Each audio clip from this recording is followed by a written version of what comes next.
RBA slam for a misread of the highest order. Confidence slides despite a $10 billion retail surge.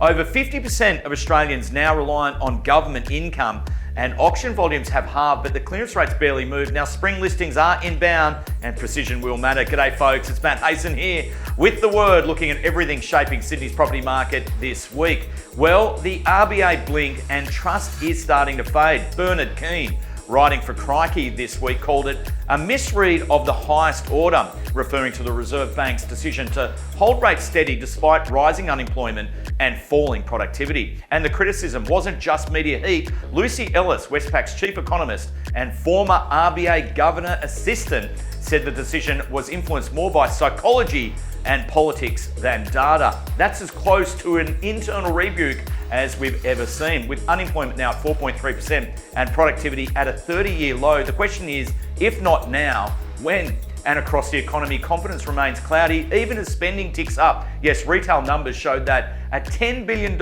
end of financial year surge, but let's be clear, this wasn't optimism, this was tactical and controlled. Australians are still spending, but they're doing so very carefully and hunting for value.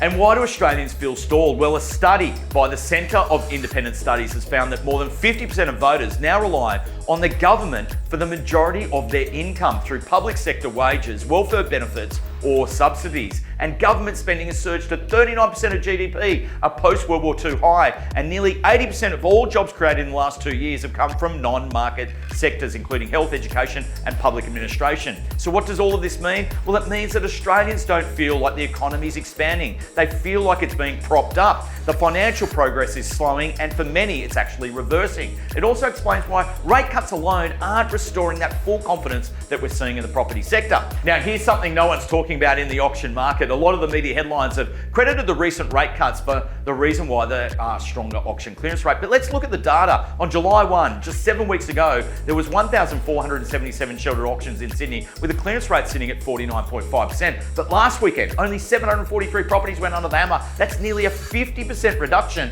and the clearance rate only lifted to 53.6%. That's a 4-point gain off the back of half the volume. So it's hardly a buyer frenzy. It's a response to scarcity in our view. So the real question remains now, what will happen when listings pick up? With spring just 5 weeks away, we are expecting supply will rise, but so will confidence with another rate cut when that lands, which we expect to occur, and that will help smooth out any major change as listings rise and also the rate conditions improve. Now on the ground, buyer engagement remains very real, but it's also remaining very measured. Now here's what we're seeing across the Cobden and Hayson network. An average of 17 buyers are coming to our open home. Our clearance rate internally is sitting at 83%. Our time on market is just 19 days, and our average uplift from guide to sale price is sitting at 8%. So the energy is very much there, but buyers aren't chasing. They are waiting for that best alignment with price, quality, and lifestyle. Now, our strategic take is this market rewards clarity. It's still a market of opportunity, but not for the vague, not for the greedy, and certainly not for the slow. Now, if you're a buyer,